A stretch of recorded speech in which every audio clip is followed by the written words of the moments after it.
Welcome, everybody.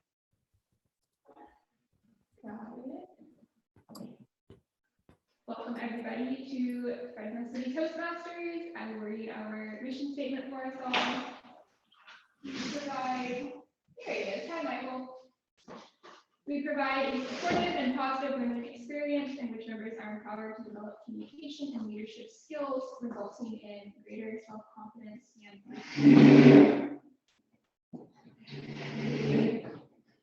don't really have any announcements today that I know of. Michael is here. I didn't have the, I don't have the tripod, so I didn't set my phone up. But he is in the room with us. You want to say hello?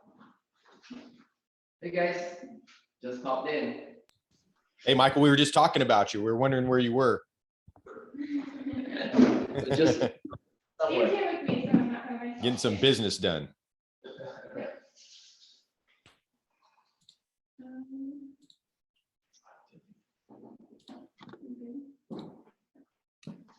So I think the only thing on our agenda is Sarah. I have Sarah down for off counter, but she is not here. So can somebody take that over?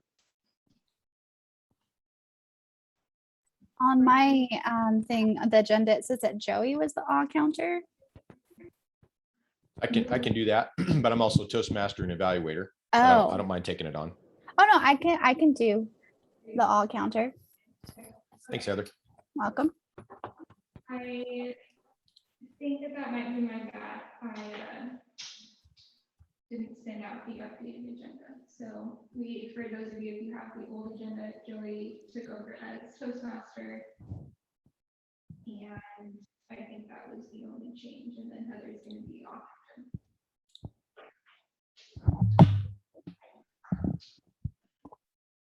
I would now like to pass the podium over to our Toastmaster Report today, who is Joey Myers. Please welcome Joey. Thank you, Chanel. And because our theme is Halloween, I was thinking of some stories to say, or what are always fun, Halloween fun facts. So I went on and Googled the Halloween fun facts. So here's a few of them. Interesting. The first jack-o'-lanterns were made from turnips. Interesting.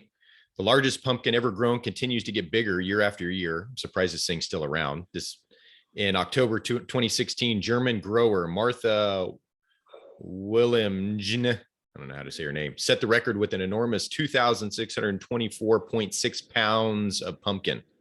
Imagine that. Thinking about what animals typically 2,000 pounds.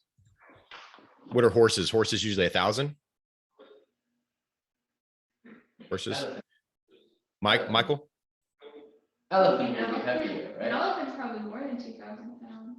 Yeah. So you got to think maybe somewhere between a horse and an elephant. Pumpkin. Goodness. Seeing a spider on Halloween night can mean the spirit of a loved one who has passed is watching over you. My wife would probably beg to differ on that. She's arachnophobia to the till. Oh. Ireland is believed to be the birthplace of Halloween. It says in the past, groups of adults in Ireland would go door to door and offer a song or dance in exchange for food and drinks.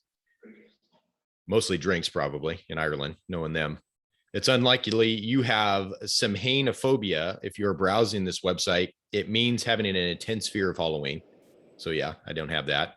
2017, the superhero action hero was the #1 costume. This is 2017. Michael Myers' mask in Halloween, probably some know this, movies, is a William Shatner mask painted white. It was purchased due to the low costume budget. And we'll do a couple more. Halloween is the second most popular holiday, with commercial sales coming in second only to Christmas. And one more of these was interesting. Oh, the famous magician Harry Houdini died on Halloween night in 1926. Kind of interesting. Yeah. All right. With that, that's the Halloween theme. And I would like to call up our general evaluator of the meeting, who is Heather Davis. Thank you, Joey. So as the general evaluator, I'll be introducing the people that have roles today. I'll be just kind of taking notes as to what happens, if there's anything that we should talk about towards the end of the meeting. So that's essentially my role, just trying to help keep things on track. So I will introduce the first person, which is going to be our grammarian, and that will be Miss Kaylani.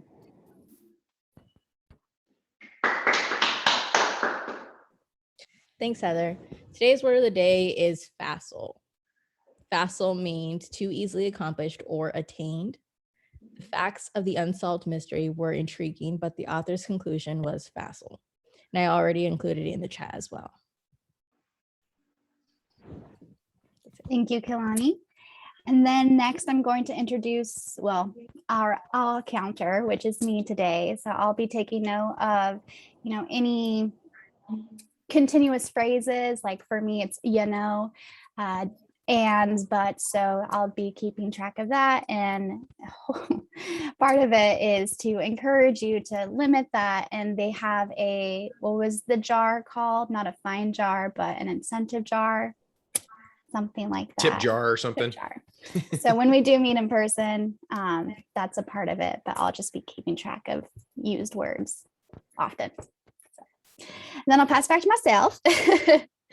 And then let's see. The next person I'm going to introduce is our timer, which is going to be Mr. Michael Wu. Yes. Yes, everyone. I'm up. Come on. Oh, right. Thanks, Chanel. So my role is timer today, and each time, if your speech qualifies as a minimum time requirements, then I will be turning off the green light. And if you reach to the middle section of the time allotment, the light will turn yellow. And when you have only the last 30 seconds, I'll turn the light to red. That gives you a warning to wrap up and finish your speech in 30 seconds. That's it for my role. And then Michael, since Chanel's going to be the only speaker, you can just sit where you're at and she can see the light. Maybe for the table topics, come up to since we don't have the other video going for the computer, or like maybe you can come up where you're at there instead of Chanel standing up there. Maybe it's you standing up for like table topics or whatever eval. Yep. Yeah. Wherever. Yep. Exactly. All right. Perfect. Good. Got it. Thank you, sir. Thank you. Thank you, Michael. And then last but not least, I'm going to introduce our Zoom master for the day, which is Miss Farron. Thank you. My job as Zoom master is to let people into the virtual side of the meeting, to record the meeting. And also we do upload these videos still to YouTube. It would be facile to just give your speech, be one and done, and forget about it. But you should. It is recommended that you go back and watch yourself give your speech so that you can notice anything that the evaluators did not pick up. That's all. Thank you, Farron. And then I'll just pass it back to Chanel. For me? Oh, I'm sorry. Mhm. Okay, I'm passing it to Joey. Hey, thanks, Heather. Sorry about that. That's all right. All right. So I will introduce our speaker today, who is Chanel West. And Chanel, just like with any speech, isn't a facile affair when we are putting our speech together and organizing, as I tend to talk about too. So her speech was supposed to be supposed to have planned participation from the audience, and she wasn't able to pull that together on time. So she is going to give a speech of level 3 of her pathway, presentation mastery. And her title is Embracing the Dark Night of the Soul. Again, Chanel West, title Embracing the Dark Night of the Soul. Please welcome Chanel to the podium for her speech. Thank you. I'm actually going to share my screen for this. So on the second Toastmaster experience where the video is not showing, if I could share screen on that. Is it 5 to 7 minutes speech? Yes.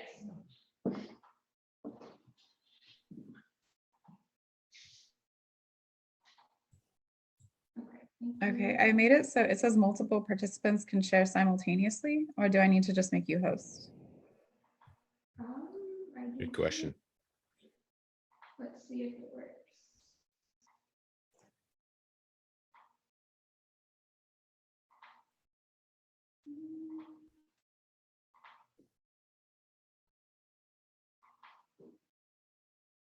Okay, Cool.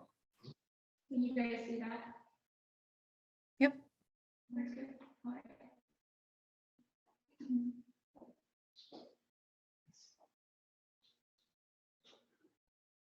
Let me, sorry, one more thing. I have to make sure everybody views okay. Move that down. Okay, now we're good. In the 16th century, a Spanish Catholic priest and mystic known as Saint John of the Cross was thrown in jail because of his opposition to the Protestant Reformation that was at that time raging across Europe. During his time in prison, Saint John of the Cross authored a poem about a man who steals from his home in the middle of the night to embark on a journey, the destination of which he did not know. 2 of the 8 stanzas read, "In secret when none saw me, nor I beheld aught, without light or guide, save that which was burned in my heart. This light guided me more surely than the light of noonday, to the place where he, well I knew who, was awaiting me, a place where none appeared." Though St. John of the Cross never gave a title to his poem, over the centuries this work has been immortalized with the title, "The Dark Night of the Soul." Who here believes that they have experienced a dark night of the soul?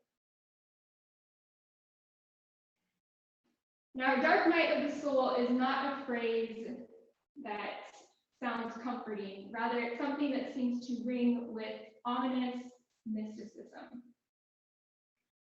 In order to explain, friends, what a dark night of the soul is, first I need to explain what it isn't. A dark night of the soul is not the routine frustrations that we experience in our daily life. It is not a short-term sadness or grief that comes for a little while and then quickly leaves. No, a dark night of the soul is an extended period of disconnectedness, emptiness, and pain. It has been described as a complete collapse in one's meaning in life.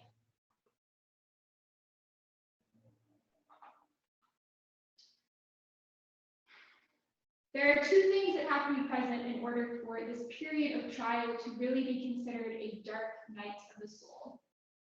Number 1, it needs to last for an extended period. It could be months, it could be years. For some people who have experienced this time of trial, it has even been decades.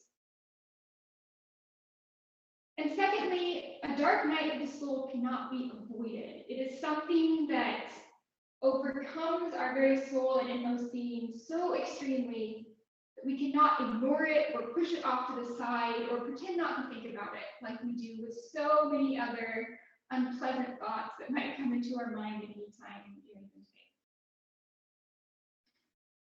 What causes a dark night of the soul? There's a lot of different stimulus for a lot of different people. It could be a chronic illness, loss of a loved one, loss of a career, losing a relationship.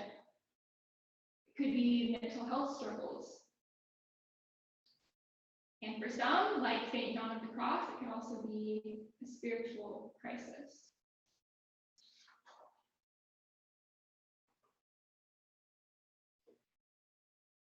Why are we talking about this? Why did we come here today only to talk about something so seemingly unencouraging as a dark night of the soul? Perhaps one of the greatest questions that humanity has asked is, why does suffering take place? What is the purpose? Friends, perhaps if we were to know the answer to that question, we ourselves would be God. Perhaps also, the pain of suffering is increased by our inability to accept it. What can we learn from the dark night of the soul? Dark nights of the soul, perhaps more than any other experience, have the capacity to really change us, to change who we are in our inmost being. Firstly, it forces us to consider what our priorities in life are, what really matters. Dark nights of the soul have sometimes been described as an existential crisis. They lead us to consider the questions of our existence and being. Dark nights of the soul also remind us of the temporal nature of our lives. Friends, our species has a 100% death rate. It's not something that we often like to consider, but it is a reality. It's easy not to think about it as we're going about our daily lives, but when we're in the middle of a dark night of the soul, it becomes almost impossible not to think about it. The dark night of the soul also shapes our character. Who we are when we're in a happy place, a good place, and everything is going well, is entirely different than who we may be when we are in a dark night of the soul, a time of trial, when everything hurts. Who here has experienced a dark night of the soul?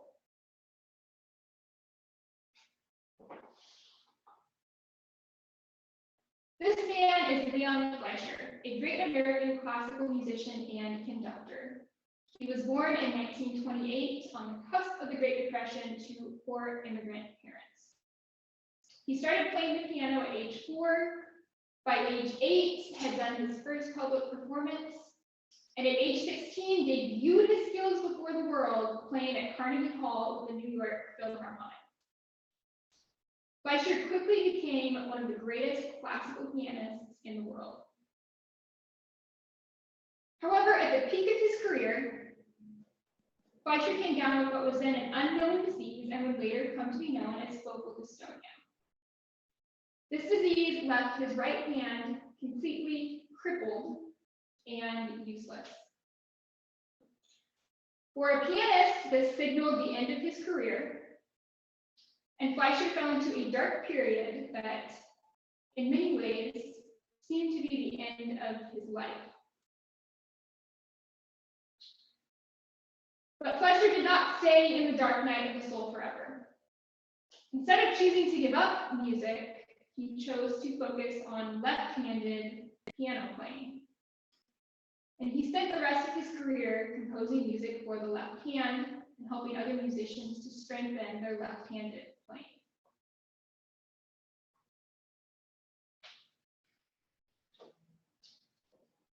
This woman's photo does not need an introduction. Mother Teresa is one of the most venerated women of the modern age, most venerated people, period, person. She personally served tens of thousands of individuals and led a group of over 4,000 who has collectively served millions. Yet Mother Teresa, like so many others, also experienced a great dark night of the soul, one that lasted for years. She wrote in her diary, "As for me, the silence and the emptiness is so great that I look and do not see, listen and do not hear. For there is such terrible darkness within me as if everything was dead."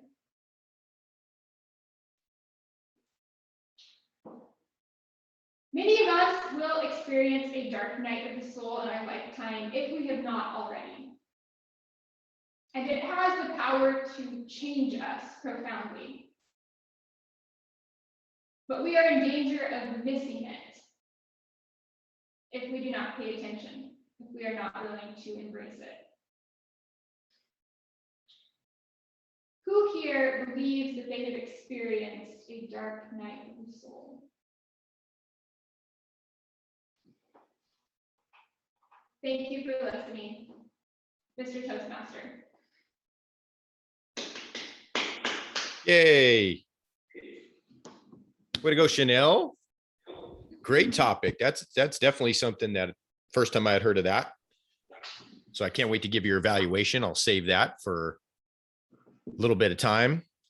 And with that, since Chanel's our only speaker today, we will be moving on to table topics. And I think that's still Farron. Yeah. Take it away, Farron. Yes.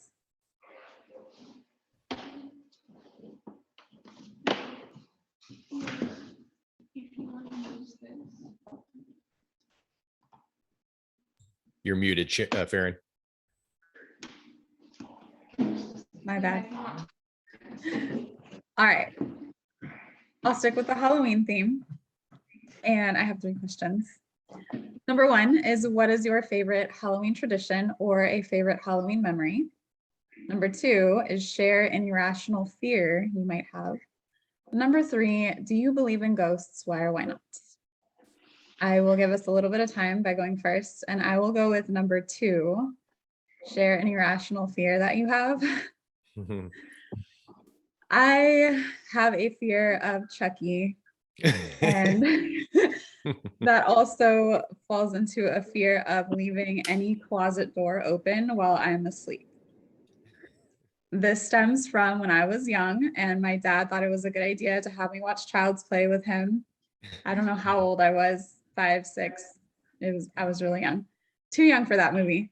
And I ended up having a nightmare where Chucky came out of my closet and like stabbed me in the leg. And I woke up with pain in my legs. I don't know if it was just growing pain, but it was just very real, very traumatizing. And now I have this fear of any closet door being open at night. And I still, to this day, I have a curtain instead of a door over my closet that I have to have the curtains completely shut. There can't be any kind of gaps. If I'm in a hotel room where the closet door doesn't close all the way for some reason, I have to move hotel rooms. Like, I will request it. It's a crazy irrational fear, but it's just the one fear that I have that still sticks with me. That's all. Would anyone else like to go?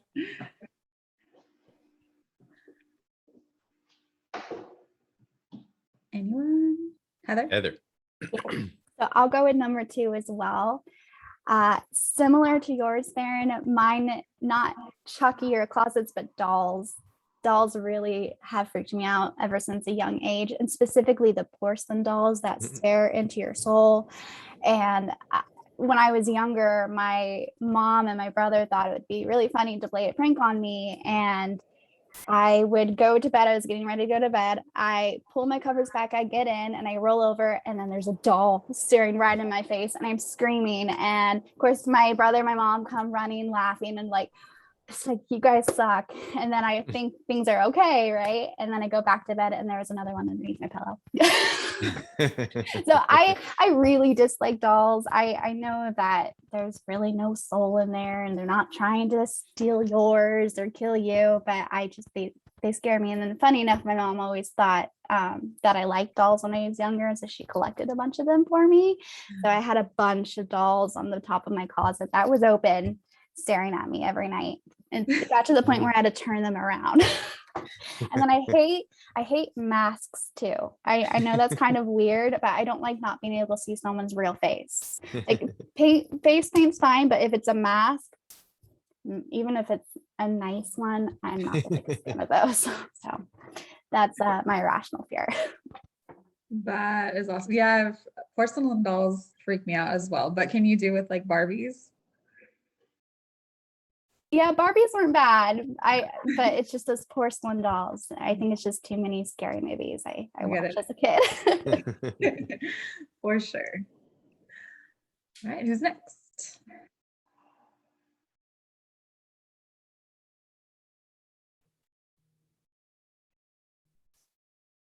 We're gonna Kaylani. She's thinking. Yeah, I can go though. We will go with number 1. What is your favorite Halloween tradition or favorite Halloween memory? As I am co-parenting with my boyfriend, and last year was our very first trick-or-treating experience with the little one. And it was one of those moments where both of our Halloween traditions kind of came out, and we were really evaluating what he grew up with versus what I grew up with. And what I grew up with was all of my cousins coming together at my house, the parents bringing pizza, a dinner that was facile for everyone. And we would compare our costumes to each other, take photos, and we would just mob the neighborhood. As a unit. It was nothing but eventful, and it was amazing. And on his side, although he grew up with a lot of people his age group, it was just him, his dad, and his 2 sisters. So a lot less, I'd say, eventful than what I had experienced. And I think they ended pretty early, because I was actually speaking to his dad recently about how he cried actually his first year of not being able to take them trick-or-treating anymore because they wanted to go with their friends. And I hit that stage really late in life because, again, it was something we always looked forward to. So that is one of my Halloween traditions that we're trying to figure out how to do when the first child of the family is born. And that's my table topic. Nice. That's cool. I actually had the same experience growing up. All the cousins would get together at my grandma's house, and it was a big thing. And then they would actually, instead of just going around her neighborhood, they would drive us to the rich neighborhood so that we could get full-size candy bars instead of the little ones. Yeah, I don't remember when that stopped, actually. Yeah. Who's next? Michael, do you wanna go? Sure. Okay. Michael Wu.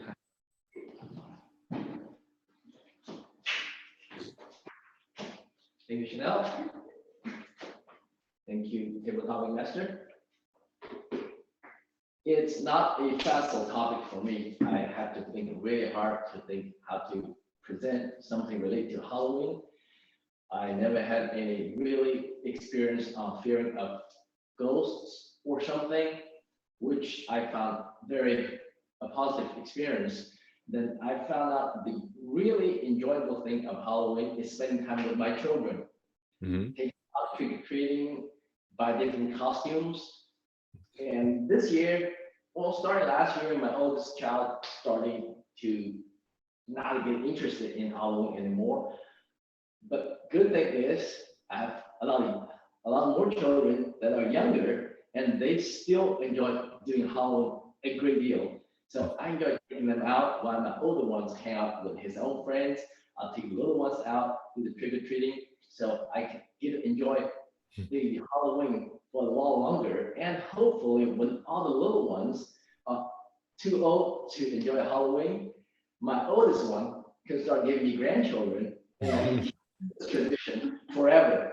And that is my thinking, planning for the future on how to continue this Halloween tradition. Thank you so much. Awesome. Thank you for sharing. Yeah, it's definitely different as a parent than it was as a child experiencing Halloween. For sure. Chanel or Joey? I'll go. So I'm going to mesh the last two.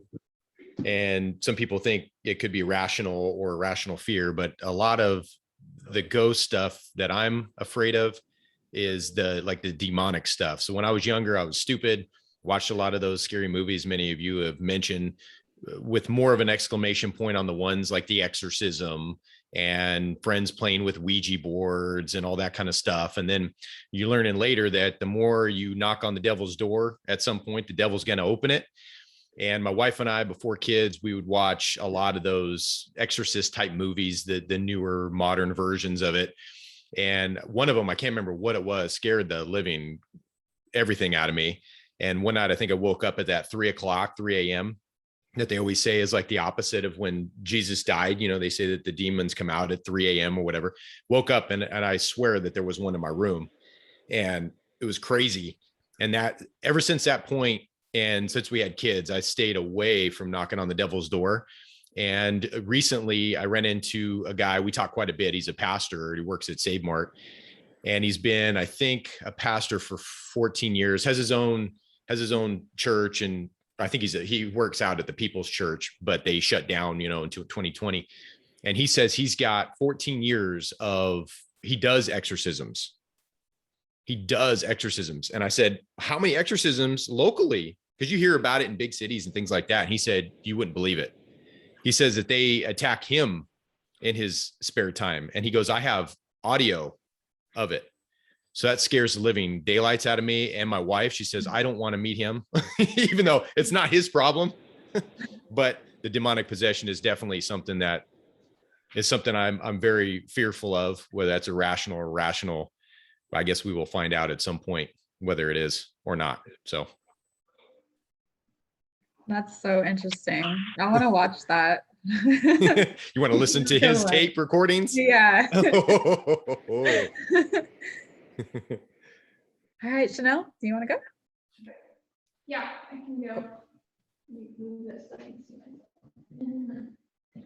I'll also go with the irrational fear. I have a story to share, something that happened recently that is not a proud moment for me, but I'm going to be vulnerable and share.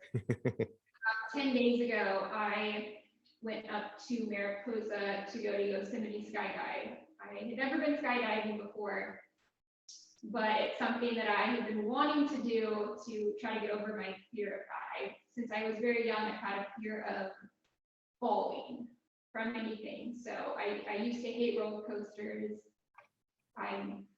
When I was little, I was scared to jump off the diving board into the pool because I don't like falling. I'm scared to jump too high on the trampoline or do flips or anything like that because I don't like the sensation of falling down. So skydiving, obviously, it's kind of the most extreme fall that one could do. So I went through their training, got all suited up, got into the little tiny airplane that fits like 3 people. And we fly all the way up to like 12,000 feet. It was kind of cool. We got to circle over Yosemite and see Half Dome and everything from the air. And then they get to the part where I'm strapped onto the guy that I was going to jump tandem with. And we sit right next to the door, so we can just kind of fall out. We get to the part where they open the door. We're at 12,000 feet, and I am looking at the ground below me, and I just started screaming. Just screaming my head off. Close the door, can't do it. And ended up landing the plane, and I came back down and I didn't jump. And I'm not proud of that because I went there to conquer my fear and it didn't happen. Mm-hmm. But the challenge is that our instinctive brain is understandably telling us, no, you don't want to jump out of that plane. That's a bad idea. Mm-hmm. But the rational reality is that the fatality or casualty rate for skydiving is 0.00001%. So rationally, it is a very safe activity.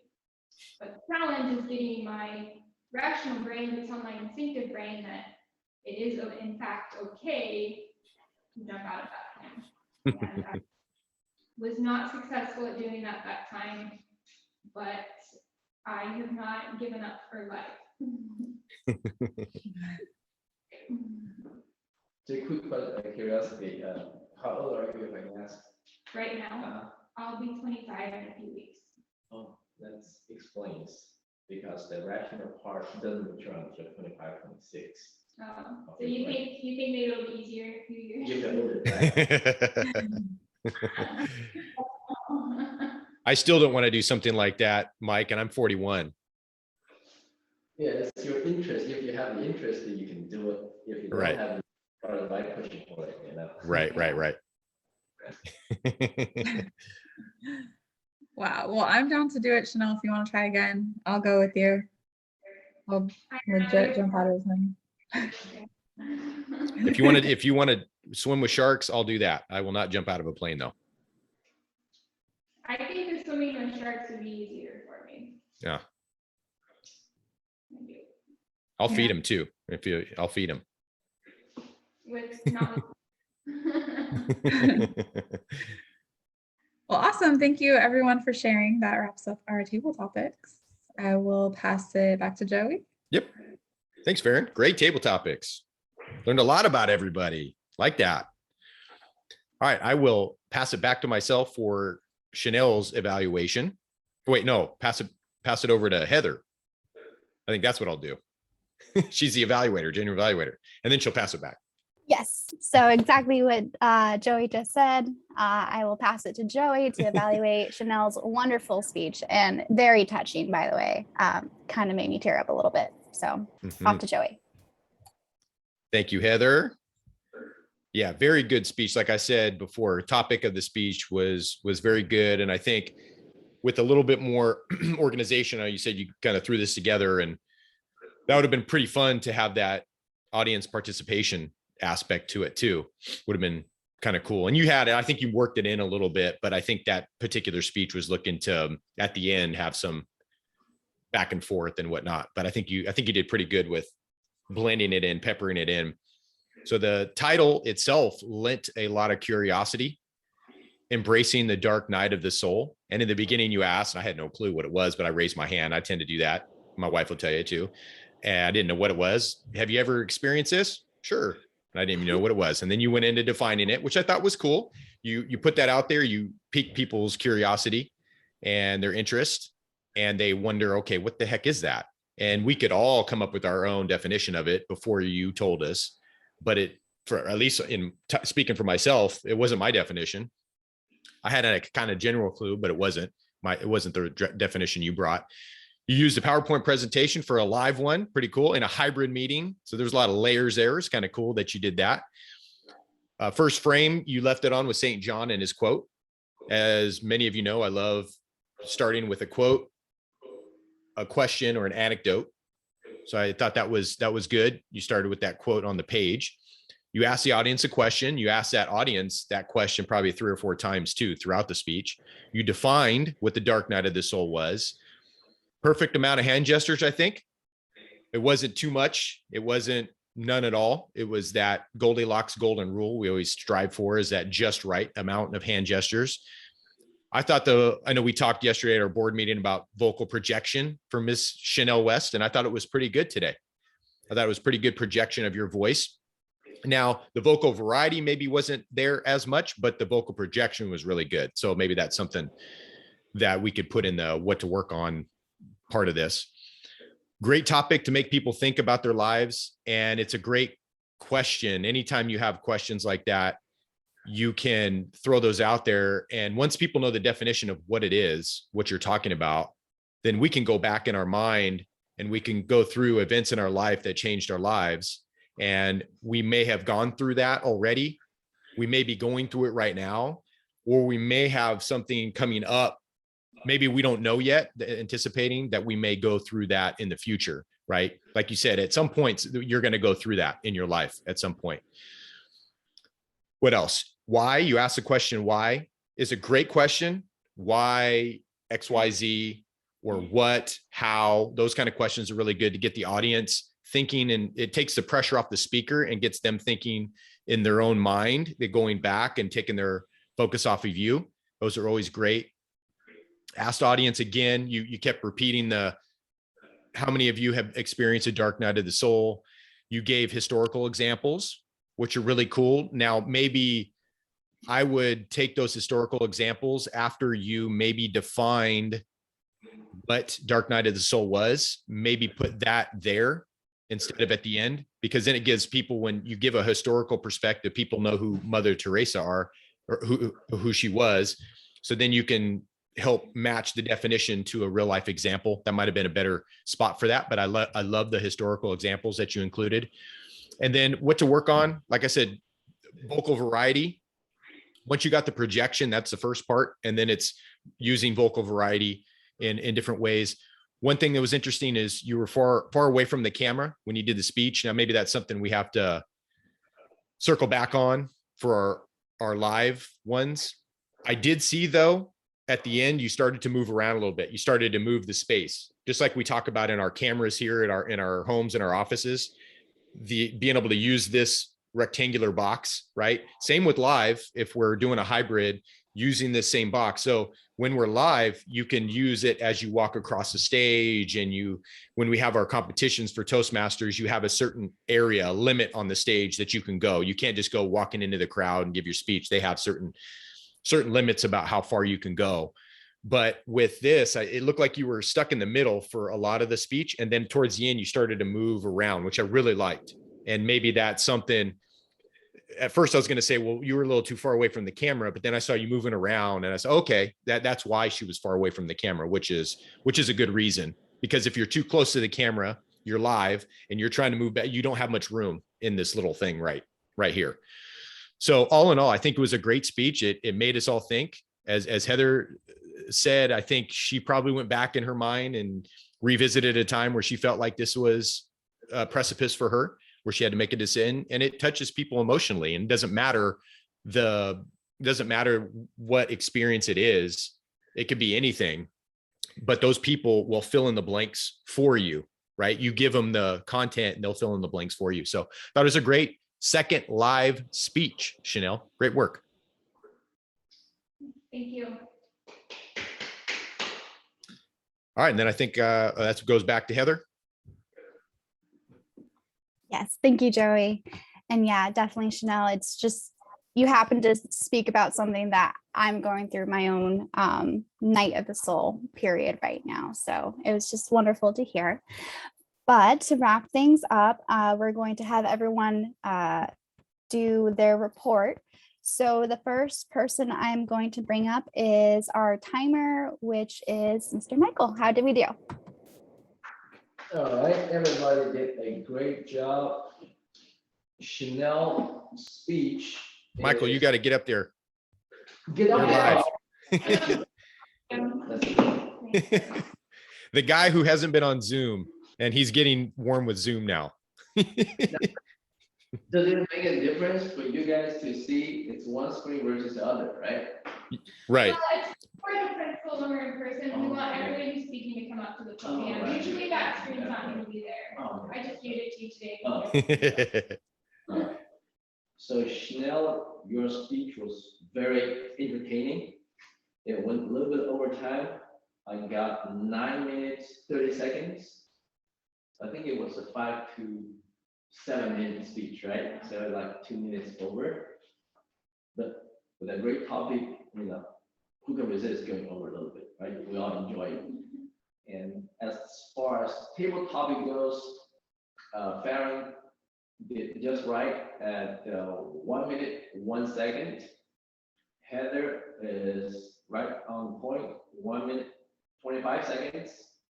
Kalani, 1 minute, 50 seconds. Joey at 2 minutes. And Chanel, good table topics as well, went 15 seconds over, 2 minutes and 47 seconds. Now, for Joey's evaluation speech, is there a time for evaluation? I have a feeling I went over on that, Michael. Yeah, 2 to 3 minutes. I was looking at your timer and I was like, oh, I got more time. I'm just going to keep talking. All right.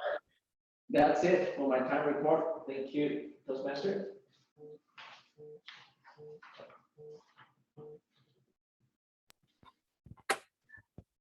Thank you, Michael. Then I'm going to pass it off to myself as the counter. Chanel, I did not hear anything from you. Same thing with Farron and Joey. For myself, I had a few ands and buts. Kalani, there were a few drawn out ands as well, like me. And then Michael, I caught a couple ums, but other than that, it seemed like everybody did great. And specifically to Chanel, I was like really listening for your speech and you did wonderfully. I didn't hear any crutch words. So great job, everybody. And then the last person we're going to bring up is our grammarian, which is Miss Kaylani. Thanks, Heather. So today's word was facile, and I had Farron, Joey, myself, and Michael using the word. Did I miss you, Miss Chanel? No. Or Heather? Okay. Okay. Well, great job, everyone. I know it wasn't, I thought it was going to be a easy word, being that it was for easy. It meant being easy. However, it ended up being a lot harder than I thought. We're getting into Halloween about fears, and fears not being the easiest thing to talk about. So, thank you. Thank you, Kaylani. And then just as the general evaluator, I'm looking at our agenda and it's exactly 12:53, which is when it said that I would be doing this portion. And I think we did really well today, despite having a smaller group. We had everybody pick up different roles last minute. So great job to those who did. I thank you. And then I just think everybody did really well. They fulfilled their roles exactly like they should. And overall, I think it was a great meeting. I'm not sure what else to add to that. So I'll just leave it there and then leave it with Chanel. So thank you. Thank you, Heather. Good job today, everybody. I would like to give out a virtual sticker to Heather for taking on off-count tricks last minute. Thank you. And to Joey for taking over as Toastmaster.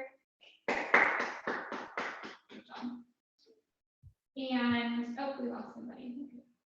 Bye, Kalani. Oh, Kalani had to jump off. Yeah. I've been forgetting to ask about birthdays. Is anybody having a birthday in October that we have not acknowledged yet? Mine passed, but I think you guys said happy birthday to me. Yeah. Your birthday this month. Happy birthday, Farron. Happy birthday, Farron.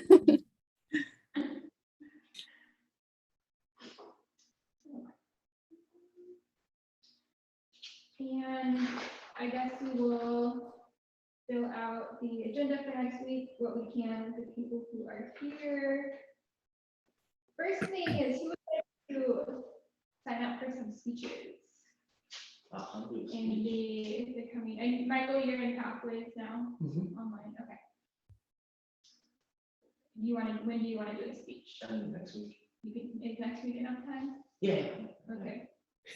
Strike while the iron's hot, Chanel. He said, yeah, you write him in there.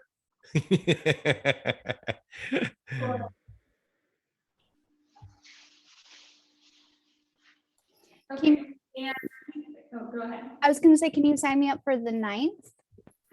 Yeah, definitely. Perfect. I'll jump on there too on the 9th, Chanel. Okay. You can put me down for the 16th. Okay.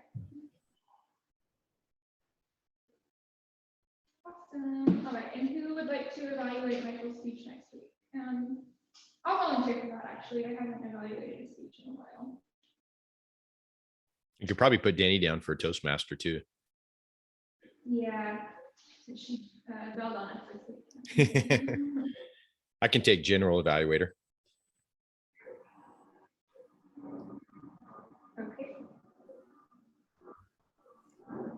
I can do Zoom and timer. Okay. I could do table topics. Yay. And maybe Kalani, did you want to maybe put her down? If she can't make it, she can't, but I'll count her. I'll count her then.